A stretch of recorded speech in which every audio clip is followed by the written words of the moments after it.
We're here at the Bayside Historic Society's annual event, art show, and we're here with Neill Slaughter. Neill is one of the judges and does a great job, has a wonderful philosophy about how he decides to judge things, and it's great to have you here. It's good to see you again this year. Well, thank you very much. It's always a pleasure to come back here, Yeah. and I'm pleased as I can be that year after year they keep having me come back. And we mix it up. They asked me to get other judges, and so this year it was a chap named Robert Melling, but last year it was a professor from Staten Island, and the year before that I think it was Queens College. So we try to mix it up so it's not the same judges every year, but they keep asking me back, and I'm happy to come.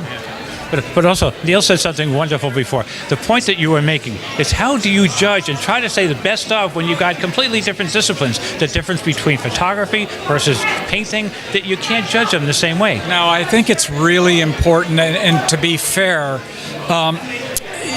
we should always be mindful that a photographer or somebody working in mixed media, the intent, and that's the key word here, is intent of the artist is so important, because how one interprets, and if it's a sculpture, he's thinking in a three-dimensional space, and if it's a painting, they're thinking flat, but trying to create the illusion of the third dimension, perhaps.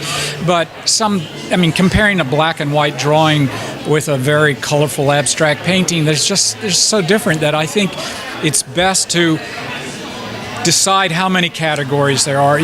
Myself and the other judges, we always go around, we spend about probably 30 minutes just looking at all the work, because it's not hanging up when we see it. It's all leaned up against the wall or placed on tables and things like that. So when you're judging, it's not... The judging isn't done when it's hung like this. I'm not part of the hanging committee, so I don't know when they hang it, but when we see it, maybe the paintings aren't necessarily all together. Sometimes drawings are mixed in, and we walk around and have it sort of assess how we're going to do this. And we'll say, all right, there are X number of drawings, X number of paintings, X number of 2D or 3D or whatever it happens to be.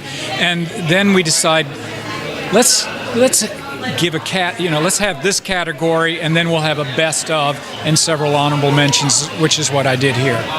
Neill, tell everyone that the wonderful point you were making earlier.